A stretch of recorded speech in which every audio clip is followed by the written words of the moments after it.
Om Sahana Vavatu Sahanau Bhunaktu वीर्यं करवावहै तेजस्विनावधीतमस्तु विद्विषावहै ओम शांति शांति शांति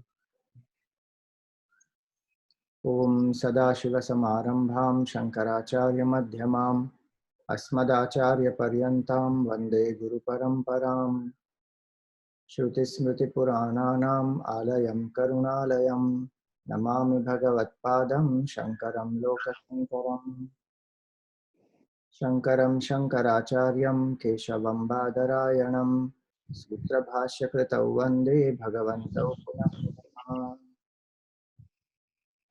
समस्तजनकल्याणे निरतं करुणामयं नमामि चिन्मयं देवं सद्गुरुं ब्रह्मविद्वरम्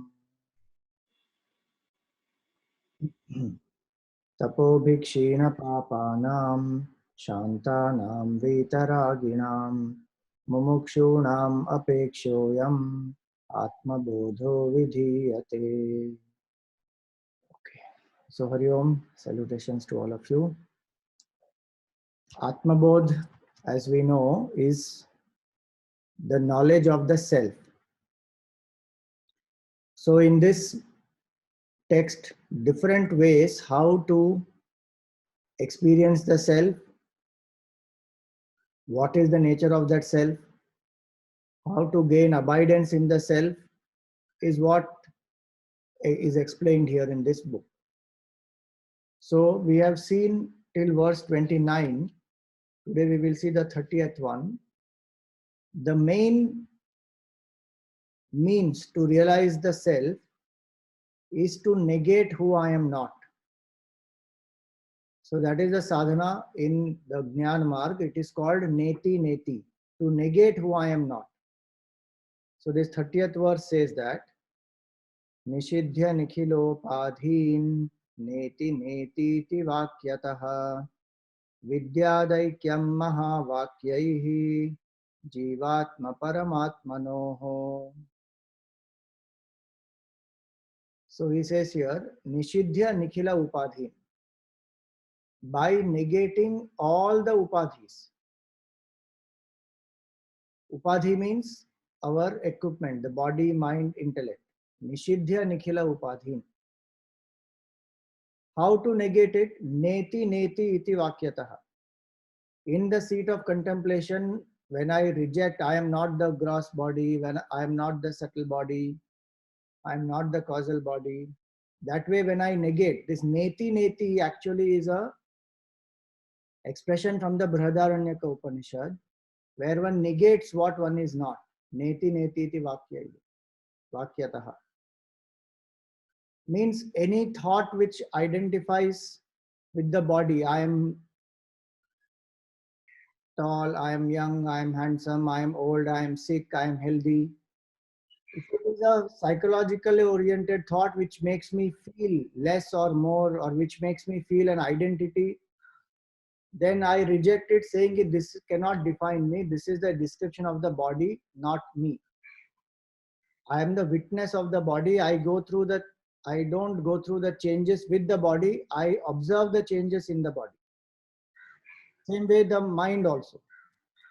How much the mind keeps on changing, the thoughts keep changing. So these thoughts, they come, they go, the feelings, they come and they go. The sensations in the body, they come and go. I am not this. So Nishidhya Nikhila Upadhi. See, to negate the false identification is a very important aspect. Many times one is trying to just become thoughtless in meditation. That will do nothing actually. Because my sense of identity is coming from something which is limited. And I want to experience permanent happiness, unlimited bliss. Now, becoming a blank or thoughtless will not lead to that state. So what has to be done? The cause of bondage is false notion that I am this finite entity. That cause has to be removed. So the false identification has to be removed first. Neti neti iti vakyatah. By disassociating, I cannot stop thoughts from coming. Many times one tries to become blank or thoughtless just by forcing the mind, saying, I am not going to think anything. My mind should be blank or thoughtless. By willpower, I may hold back some thoughts, but that will do nothing. As long as my feeling remains that I am this jiva, it will not do anything. My identification with this sense of individuality will remain. So what has to be done? One has to actually negate this notion that I am this jiva. So on one hand, that is a sadhana, to negate what I am not. In our rituals, one of the things that we do is a coconut we use. Now, coconut has a lot of symbolism. So if you see a coconut, there's a lot of fiber around the coconut. So if I want to break the coconut, can I break easily? I will not be able to break unless so long as the fiber is there. So I will have to remove the fiber. So generally one will remove all the fiber, one little thing will remain, which is holding that coconut. Now when we want to offer it to the Lord, even that one is removed finally. If that is removed, one will see some 3 dots, 3 black dots will be there in the coconut, on the coconut. And then the hard shell of coconut is visible because the fiber has been removed. Now one takes that coconut and breaks. Now when I break the coconut, there is the white kernel inside and then there is water. So what happens? This is actually the symbolism of coconut breaking, is the symbolism where the person is realizing the truth. So how does it symbolize that? The fiber outside is the symbol of all desires. So many desires are there in our mind and they keep us extroverted. So those desires have to be overcome first. From many, many desires, we come down to just a few. The desires for satsang, for spiritual life, for self-control, for swadhyay. So those desires are the last few desires which remain. Now in the seat of meditation or when we are doing a puja, etc., then we drop even those desires. So those are also removed. And one will see 3 dots. Those 3 dots are symbol of the 3 gunas. That I have removed the desires, now I have to remove the 3 gunas also. And the hard kernel is the hard shell is the ego. The ego reveals itself. Then it is broken at the altar of the Lord. When it is broken at the altar of the Lord, inside one finds white coconut and pure, sweet coconut water. That is the bliss of the Brahman. So this is the sadhana to be done, that slowly I have to detach from the desires, detach from the 3 gunas, detach from body identification and break that at the altar of the Lord. So the symbolism of coconut breaking, one may feel that, Arey, what is this? Why are we breaking coconut? It is a Vedantic analogy actually. So this is one aspect of the coconut analogy. There is another aspect of the coconut is the dry coconut, which we call, what is that dry coconut called? No, just brown topru. So that's the dry coconut where the water has completely dried away. Now that dry coconut, That's a beautiful symbolism, because that dry coconut is such that the water has dried away inside and it completely detaches from the shell. That is the brown cover. Brown cover is there outside, and inside is the dried up coconut. Now that also is same Vedantic principle, that how one has detached completely, like the hard ego, the body identification is the hard shell. Inside the water has dried up, that coconut has also dried up. So if you cut it open, if you break that shell, inside that coconut has already detached. In the other coconut, there is water inside, so the kernel also sticks to the shell of the coconut. But in this one, the kernel has detached completely.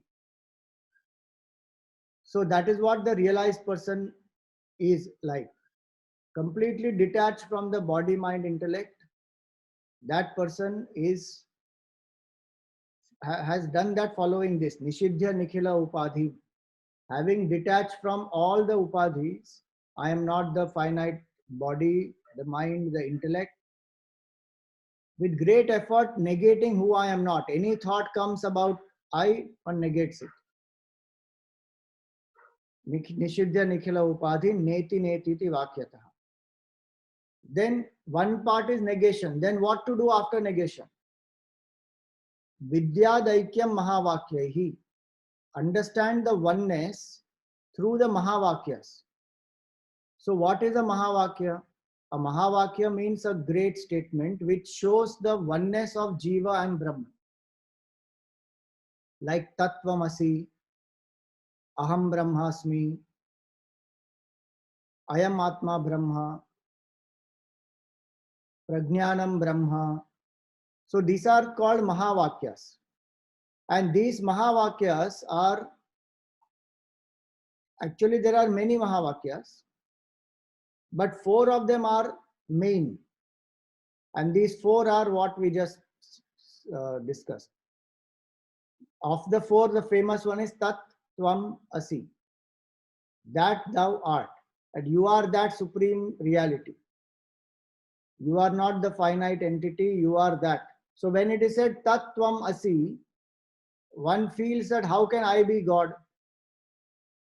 Of course, at the body, mind, intellect level, I cannot be God. But if I transcend that body, mind, intellect, at the spiritual level of the Atma, I am one with the Supreme. Like the wave is not equal to the ocean. But the water in the wave and the water in the ocean is one and the same. So, Vidyad Aikyam Mahavakyaihi. One should understand the oneness by contemplating more and more on the Mahavakya. Because in Mahavakya, this will happen together. Negation of who I am not, assertion of who I am will happen together. When we say Tattvamasi or Aham Brahmasmi, I am that Brahman, I am not this. So Vidyadaikyam Mahavakyaihi, Jivatma Paramatmanoho. Know the oneness of Jivatma and Paramatma. Now we should remember one important point here. Jivatma and Paramatma are not two. Because many people think Jivatma merges with Paramatma. There is no question of a wave merging with the ocean, because wave already is a part of the ocean. A wave already is the expression of the ocean only. But people say Jivatma, Paramatma, the Jivatma merged into the Paramatma, or the Jivatma will become one with the Paramatma. The Jivatma and Paramatma are already one. Like the snake and the rope are one only. The snake doesn't have to become the rope. The rope is just appearing as a snake by delusion. Same way, the Supreme Atma is appearing as this Jivatma because of identification with one body. The reflection of the sun in the bucket of water, that reflection doesn't have to become one with the sun. The reflection is the sun only. There's no difference. So what should be done then? It is only ignorance that we see the difference, that Jivatma is separate, Paramatma is separate. No, Paramatma only appearing with the one equipment is appearing as Jivatma. You remove the false identification with the appearance, Jivatma, Paramatma are already one.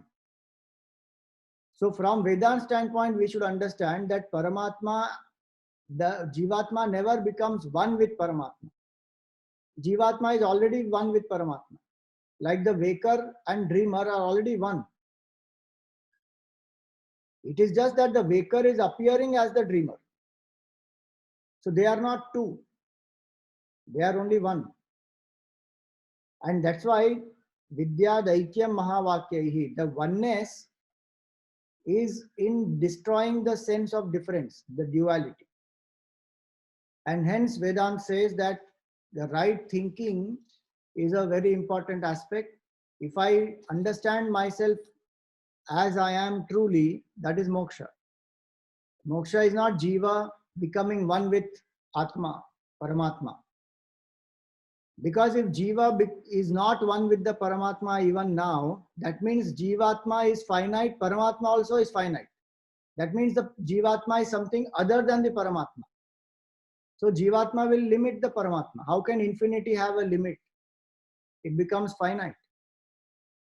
So each one of us, even at this moment, is one with the Supreme, just that we have misunderstood ourselves to be the equipment, the body, mind, intellect. So the one who is able to destroy that false identification will realize that I am already one with the Supreme. So that process is what is contemplation. Negate who I am not and assert who I am. Now this is one aspect of this verse, that how one is able to see clearly who I am not and assert who I am.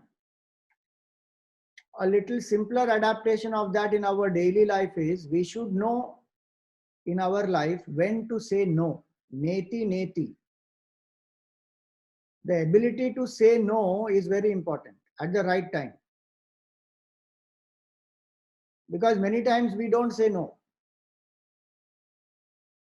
You see, there is one saying,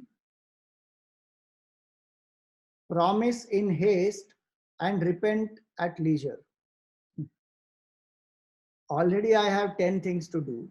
In that somebody else comes and says, will you do these other 2 things also? And I say, yeah, I will do it. Already 10 things are there to do that you are not able to complete. Now you're taking another 2 things also. And then all the 12 things one messes up. The timelines and the quality of work, everything. This is just one example. When to say no is very important. And to say no is also important. The timing as well as to say no, both are necessary. If I'm in a toxic relationship, I should know to say no. If this relationship ends here, I will not accept this treatment anymore. Full stop. But one doesn't do that many times. One keeps on depending, allowing that person to exploit. If one cannot say no at the external level and break off completely, internally at least one should break off, saying nothing, doing enough now. I won't allow this to bother my mind. It's over. That much thought energy one should not give to it. So neti neti in the highest sense of the term has a certain implication that it will help the jiva to realize oneness with Supreme. At a simpler level, one should know when I should say no and when to say no firmly. It applies at all levels. At body level, something which is harmful to me, I should firmly say or no, saying I will not entertain this. Maybe some type of food, maybe some type of enjoyment, entertainment, anything. What is harmful, I should just say no. Same way I said about relationships. So at mental level, relationships, emotions, intellectual level, it may be work, it may be certain temptation to compromise, that if you compromise in this, you will get success faster. But a wise seeker will say no. When one has to say no, one will be very firm, whoever that person is. That capability must be there, because if I don't say no, I suffer. Because karma I have to only handle. You see, Ratnakar transformed into Valmiki because at the right time when he got satsang, he was able to say, no, this is enough now. Naradji met him and asked him that, why are you doing all this? He said, I'm doing it for my family. He said, go and ask the family, will they take part in your negative karma? He said, of course, family will take part. He said, you go and ask. But when the family refused, saying it is your karma, we will not deal with it, it was a shock to him. Now, he had two choices. Either he could have continued that way of life, or he could have continued that way of life and abandoned his family, saying, if you are not going to bother about me, I don't bother about you, I dump you. But I continue my way of life and I live alone. Or he could have, what he chose, that he gave up the wrong way of life and he transformed. He said, till now I may have done something wrong, but today I make a choice. No more I will continue this wrong way of life. I stop here and now. So no matter how I have lived till this moment, if at this moment I understand that something is not conducive for my growth, for my spiritual evolution, and I say, no, this I will not do, then we really transform completely. You see, even right now, this COVID infection that is spreading everywhere, how is the world going to change after this is very, very important. If we are not going to change our outlook, we will again go back to the same old ways. Again, humanity will go through every few years some crisis like this. So what will I say no to? Today they are very clearly discussing that this, no matter what we talk about globalization and world trade and this and that, domestic self-reliance is most important. Because so many countries are now understanding their over dependence on some countries for manufacturing of so many items. Some of them are essential items and some of them are like the medicines and all that. So the importance of self-reliance, manufacturing within the country, all that, the changes have to happen. So at any point in time when we realize that this, what I've been doing so far, now that needs to change, then one has to take a strong resolve to change. So one is this shloka can be interpreted at Vedantic level, other is at a simpler level, at the personality level also, when to say no, when to say yes. Even for something which is good for us, there should be a limit now where we have to say no.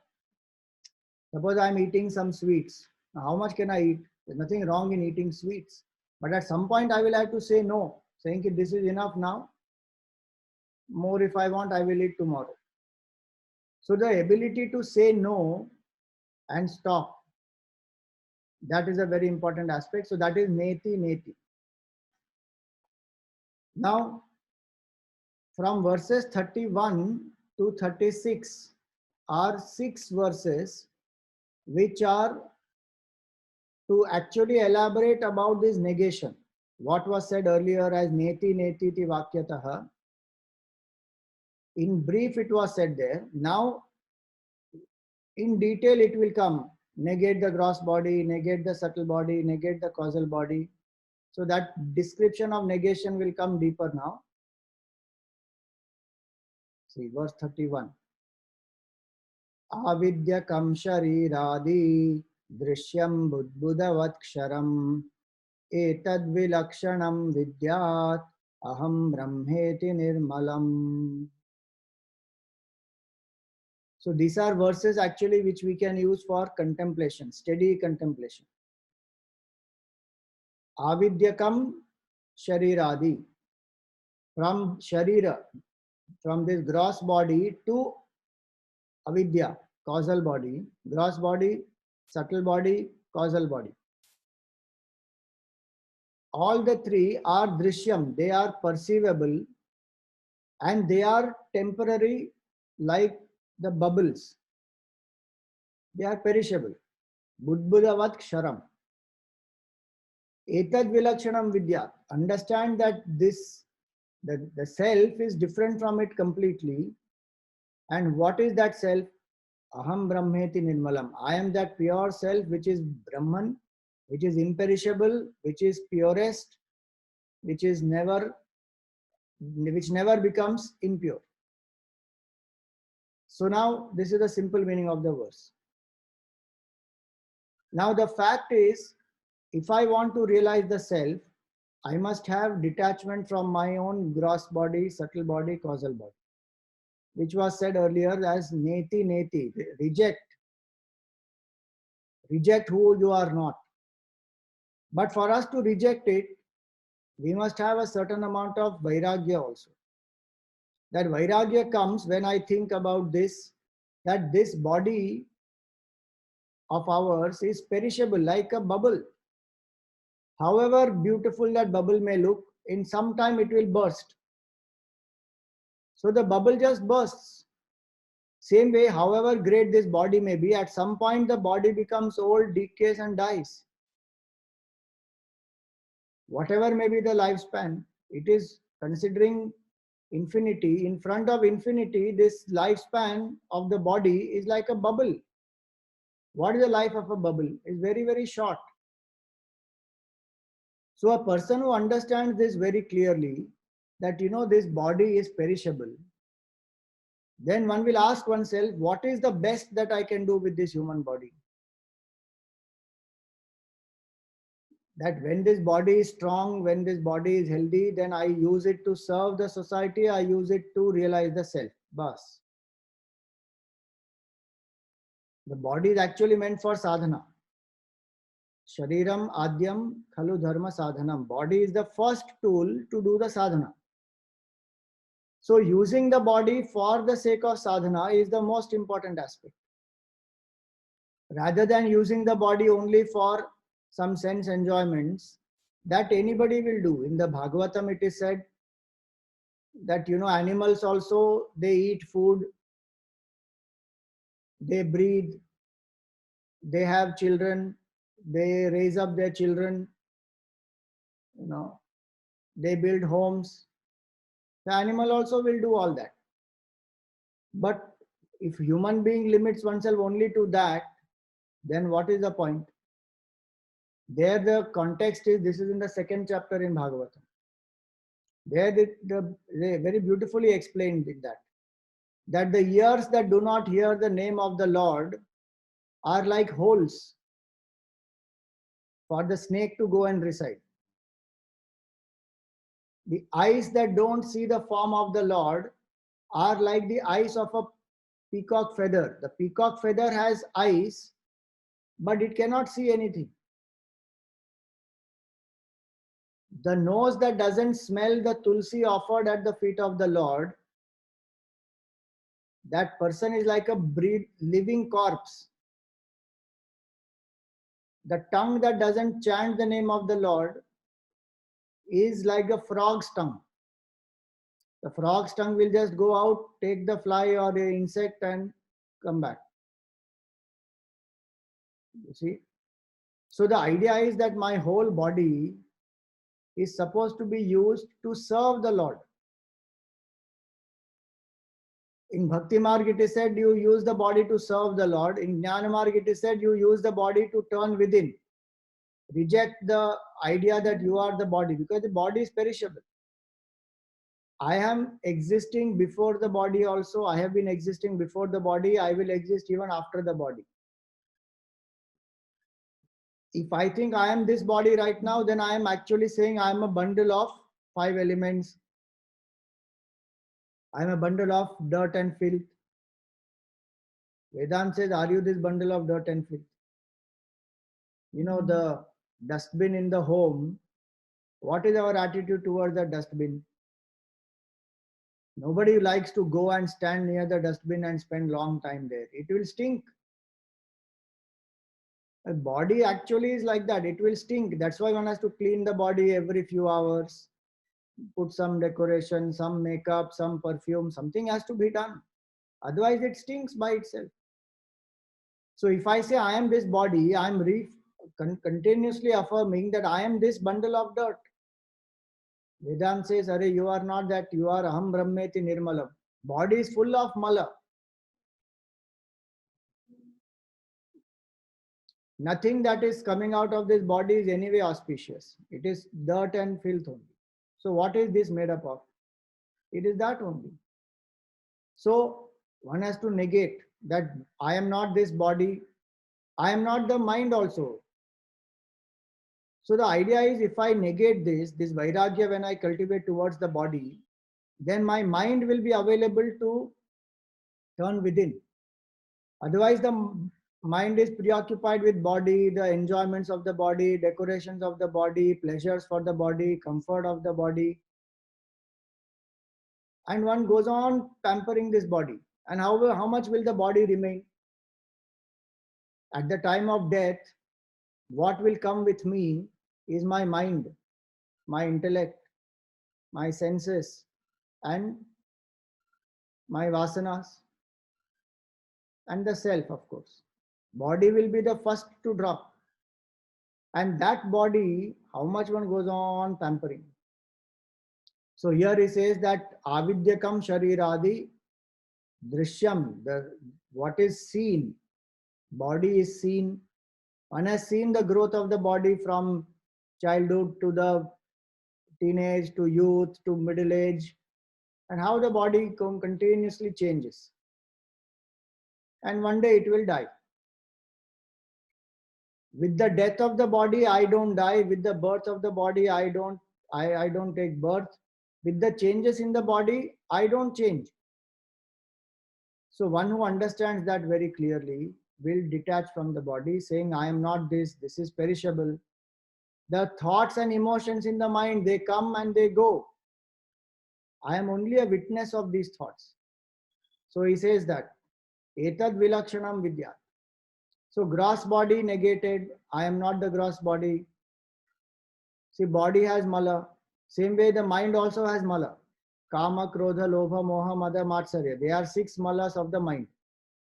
Now that also has to be rejected. That I am not these. And causal body has vasanas.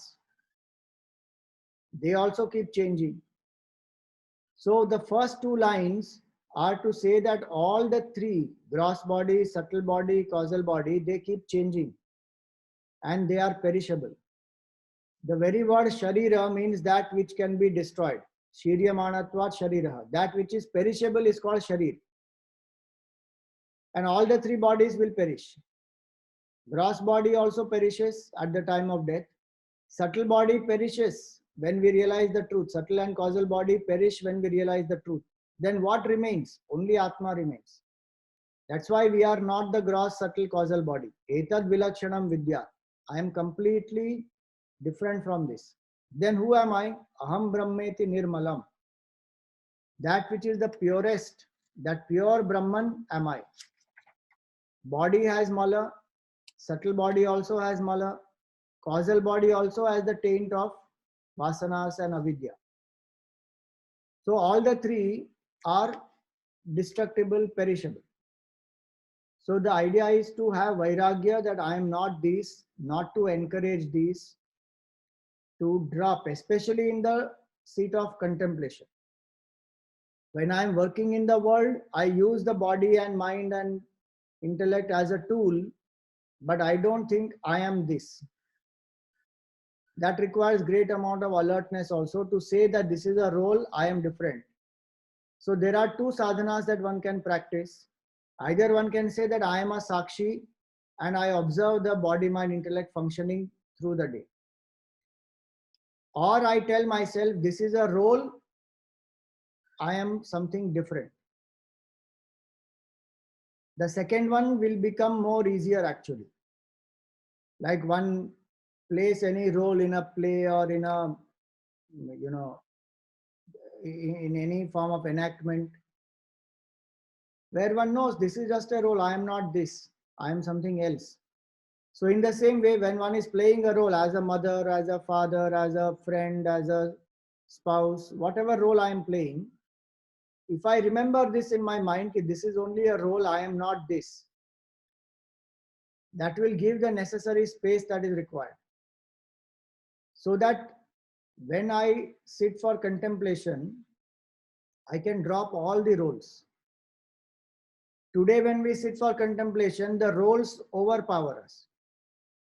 Some thought about some person will come, some work will come, some enjoyment will come, because the roles are what I derive my identity from. But while playing the role, if I say I am not these roles, this is just a role, I am something different, then I create the right space, which will help me in my daily life also, that the roles I don't get attached to, so I can remain very objective and I can take balanced decisions. And of course, in meditation, then when we sit quietly, we will know how to drop the roles completely and focus on the self. So now, this is the 31st verse. Now each one, first gross body negated, now after that subtle body negated. Now the verses which will come are for specific, each body, individual verses come now, you see. Dehanyatvanna me janma jara karshalayadayah shabdadi vishayai sangaha nirindriyataya nacha. Dehanyatvat name janma. Because I am different from the body, name janma, there is no birth for me. Body is born and body will die. Because the law of life is simple. What is born has to die. And that is a good thing. Because if what is born doesn't die, we will have a lot of problems. So, dehanyatvat name janma. I am not the body at all.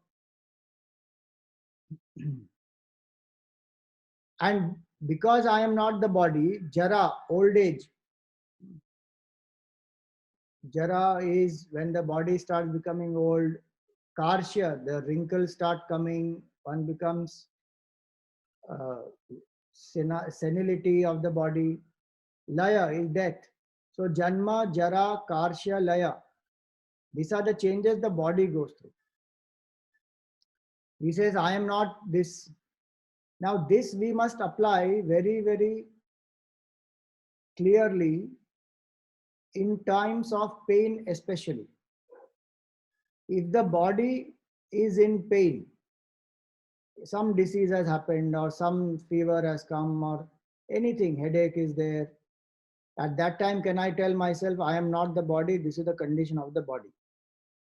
Or if the mind brings up a thought, I wish I was younger, those young days were my golden days, then again I say that is the condition of the body, I am not this.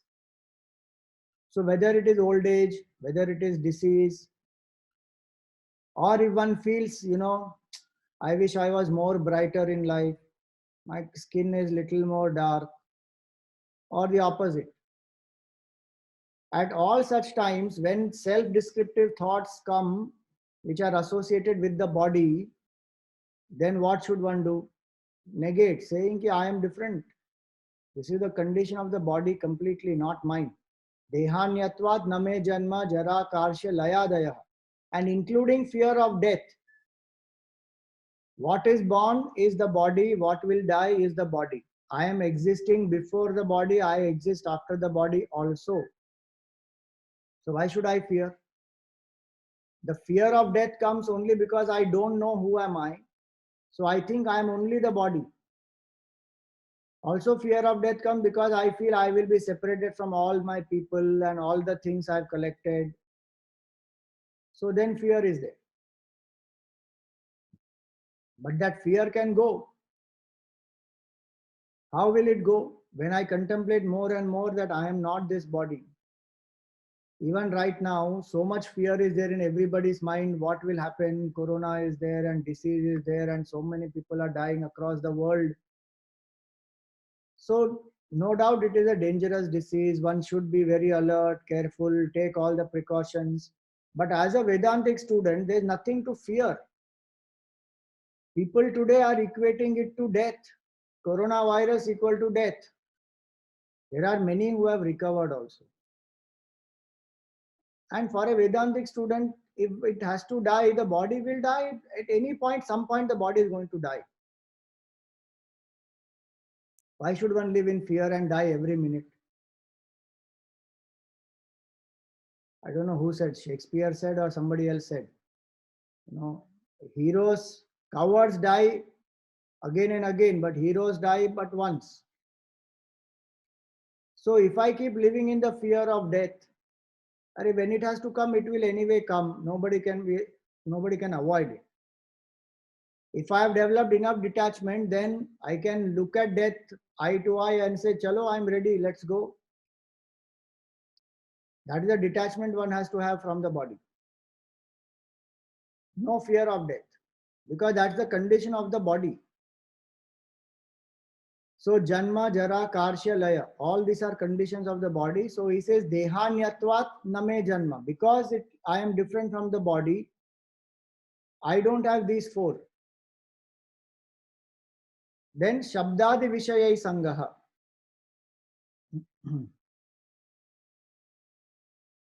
All the sense objects, Shabdadi Vishayai Sangaha. So the form, Rupa Rasa, Shabda Sparsha, Rupa Rasa Gandha. These are 5 sense objects. So the objects which I see, which I hear, which I taste, which I smell, which I touch. He says all those objects are also not me. We use these objects to define ourselves also. So we may wear some nice bangles or a nice outfit or have some, nice phone. These are not me. These are used by me. But we identify ourselves with that when I have this, I look so much more better. Body looks better. You are indescribable anyways. As Atma, you are indescribable. But how much I connect myself to this, that things define me now. So he says, Shabdadi Vishayai Sangaha. These objects don't define me because they are just outside. If body itself is not me, the objects which are other than the body, how can they be me? And Nirindriyatayanacha, and nor these senses. One is the physical senses, the eyes, the ears, the tongue, the skin, the nose. Other is the capability, seeing, hearing, tasting, smelling, touching. Those capabilities are in the subtle body. I am different from the organs, I am different from the capabilities. So if I am not able to hear as I grow old, or if I am not able to taste something when I am sick, it is a condition of the body, it is a condition of the mind. So Vedanta follows that path of detachment. Not this, not this, not this. I am not any of these aspects. Today our identity comes only from this. First it comes from the objects, from the body, objects and the senses. These 3 define my identity, and then it comes from the mind. So 32 is to negate that I am not the body, I am not the senses, I am not the sense objects also.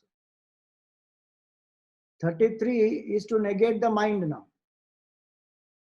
Amanastvanna me dukkha raga dvesha bhayadayaha aprano yamana shubhraha itish ityadi shruti shasanat.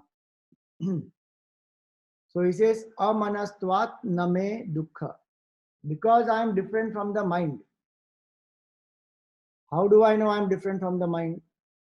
Because I can observe every thought that rises in the mind. And the logic is very simple. The seer is different from the seen.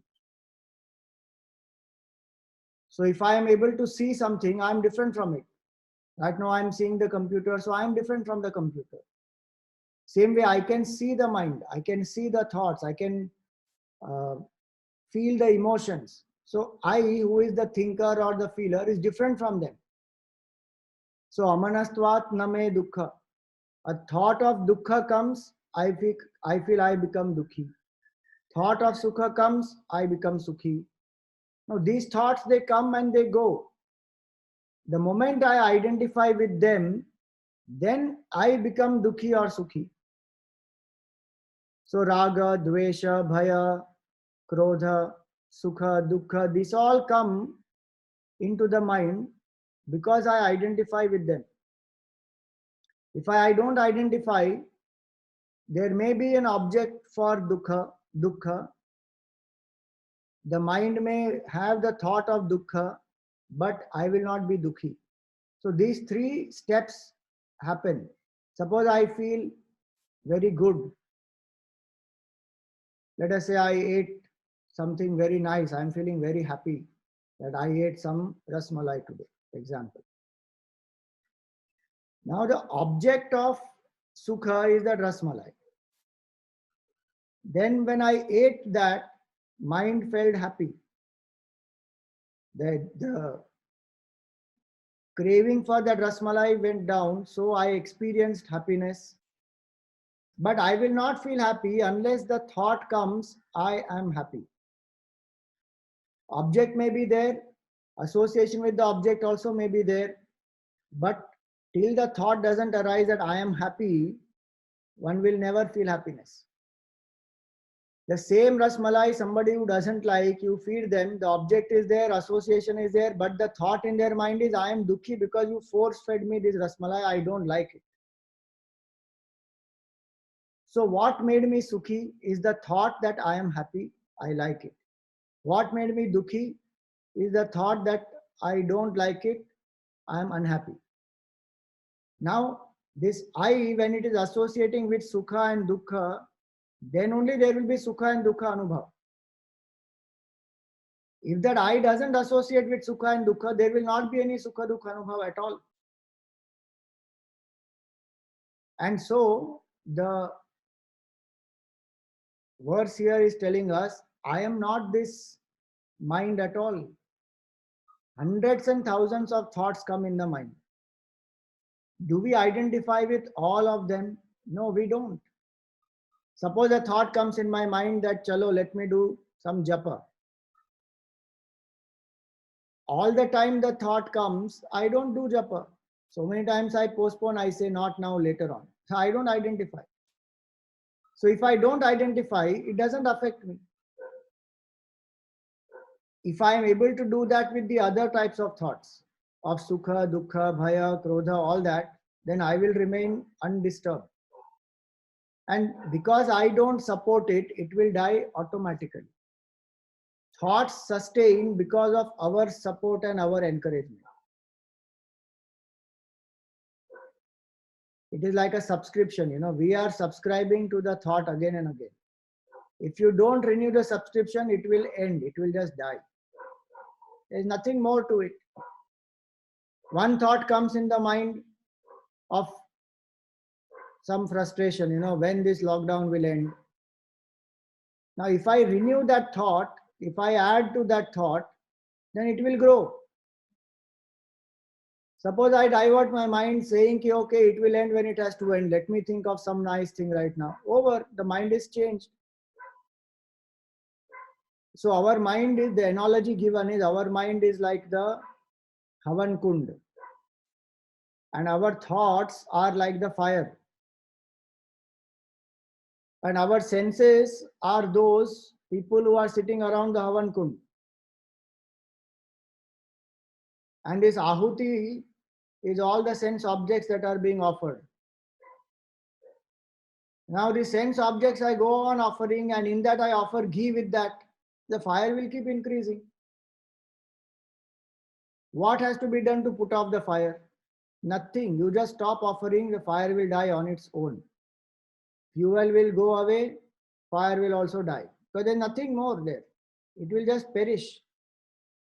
Every single thought is temporary. Every thought. It cannot sustain at all. And we get scared of our thoughts because we sustain the thoughts. If we don't sustain the thoughts by nature are temporary. Our body takes more time to change, but our mind changes very fast. The problem with our mind and our ideas is that we hold on to them, so the mind doesn't, so we don't feel that we are changing quickly. But actually thoughts are very momentary, they just stay and they go. Now, but we go on adding to them. That's the fuel. If you go on adding the fuel, the fire is going to increase only. Now, one thought of anger comes, why this government has done this lockdown? Now I will feed that. They should have given time at least. 8 o'clock Modi ji comes and he says from tonight 12 o'clock this lockdown is going to happen. They didn't give us time to prepare also. Now I'm feeding. Now the more I feed, what will happen? More disturbance. Suppose I don't feed only, it will die a natural death. So actually speaking, we don't have to do anything. If I stop feeding my thoughts, the thoughts will no more persecute me. I have to just stop. Now, just to stop the thought by itself is very difficult. So the only method to do it is change the direction. So think about Bhagwan, think about something positive, think about something which is inspiring, change the direction. So from negative to positive I will come. Then from positive to negation I have to come. I am not this also. See, if the mind is filled with lot of negative thoughts, negation of the mind cannot happen. Negation of the mind can happen only in sattva guna. Rajo guna and tamo guna, if I am steeped in rajas and tamas, dullness, laziness, lethargy, or disturbance, greed, agitation, insecurity, I cannot do negation of the mind. That I am not this mind, I am not these thoughts, I cannot do. For negation of the mind, for the negation of the body, for the negation of the intellect and the ignorance, I must be in sattva guna. So what to do? From tamas come to rajas, from rajas come to sattva guna. Then when I am in sattva guna, I can negate the mind completely. That is what I do in meditation. That each one of us has to do that in meditation.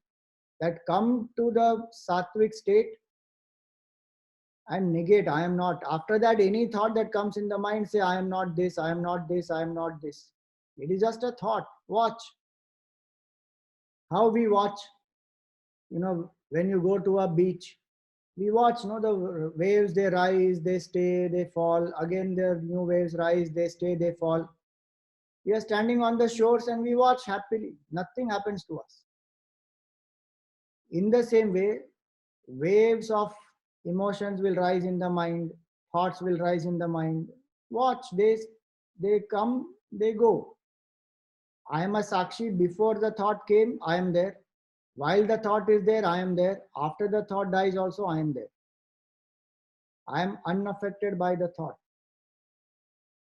If I practice this, then what will happen? Mind will stop persecuting me. I will no more be terrorized by my own mind. So, amanastvat name dukkha. I am different from the mind, so I don't have dukkha. Dukkha may be there in the mind, but dukkhakara vritti is not there in my mind because I am separate.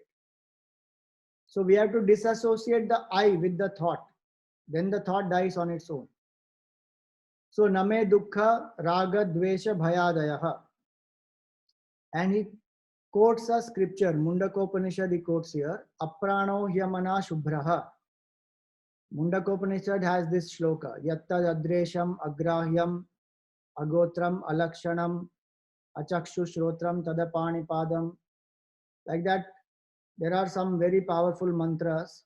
In that, one of the mantras is this, Aprano hyamana shubhraha. That the self is beyond the pranas, the self is beyond the thoughts, and the self is beyond ignorance also. It is the brightest. Ityadi shruti shasana. Divyo hyamurta purushaha sabahya bhyantaro hyajaha aprano hyamana shubhraha. That's the mantra. So he has quoted the scripture saying that what is mentioned here is in line with what the Upanishads are saying, that how I am not the mind, how I am not the emotions that rise, how I am actually not even the thinker. Because the thinker also is Mr. So and so, who goes on changing. In the morning I feel happy, afternoon I feel little dull, evening again I feel good. You know, that's why people keep asking every time they meet, how are you? How are you? Because morning you may be fine. After 2 hours again, how are you? Not so good. Again after 3 hours, how are you? Okay. Because that thinker goes on changing. So I am not the thoughts, I am not the thinker. Then who am I? The witness of the thoughts and the thinker, both. Today science is also saying that. Quantum physics says that, observe, the ultimate observer is the Sakshi, who is observing the entity called ego. And that ego is what is transacting with the world. So the ultimate observer is the observer of the ego as well as all the transactions of the ego. Vedanta says that ultimate observer is Satchidananda Swarup Atma, and that is my true nature. I am none of the other modifications of the gross body or subtle body. Now gross body, subtle body is got negated. In the next mantra, the causal body will be negated. So that we will take up in our next class. Anything to ask, share in this session right now, what we did? Swamiji, I had a question. Yeah. So one of the verses spoke about the importance of saying no, but that can also be construed as, being intolerant, sometimes selfish, and maybe even sort of being egoistic, because you are, then it's becoming, you're thinking about yourself over, the other person. And also, somewhere, if it is a role that you are playing, then how do you reconcile? Because if it's a role, then it shouldn't be that important if you need to sort of, agree and not say no, in a situation. See, if you have to agree and it is something which is necessary to do, then of course one should do if it is a duty. The question of saying no comes when it is not agreeable, which is something not appropriate for oneself and for the others, which is harmful for oneself and the others, which one knows, then one should say no. And there is no, the intention of saying no is more important. By itself, if I say no, doesn't mean that I am selfish. Like a mother knows that if the child does some certain things, it is harmful for the child. So the mother will not allow the child. So there is not selfishness in the mind of the mother. The interest of the child is in the mind of the mother. So the mother is saying, don't keep up till late, or don't right now just go and play, you finish your homework, or don't eat this type of food, this doesn't suit you. So when the mother is saying no, it is because of those reasons. So that is what one has to understand, that why am I saying no? What is the intention of saying no? One, if the intention is not clearer to the opposite person, then one can even explain that intention, so that the opposite person gets it, because sometimes the intention may not be clear and may appear selfish. Suppose I'm already overloaded and I don't want to take up more work. So by saying no, I'm not being rude. I can explain, see, these are things I already have to do, and if I don't do that, it will affect you in this way, or it will affect the harmony in this way. So let me finish this, then if I can, I will do this. So sometimes I have to explain the intention. Then it's up to the other person. If they understand, great. So just by saying no by itself, it will not, it doesn't mean that I am selfish. Where I am able to do, where it is my duty, and still I am saying no because of some ego pressure or because of some laziness or some indulgence I want to do, there it becomes a problem. Otherwise, it is not an issue. Okay, thank you. Okay. Hari Om. Stay safe, stay healthy, everyone. Hari Om. Swamiji, thank you so much. Om Asatoma Sadgamaya Tanasoma Jyotirgamaya मृत्योर्मा अमृतं गमय. ॐ शान्ति शांति शांति शांति। हरि ओम. श्री गुरुभ्यो नमः. हरि ओम.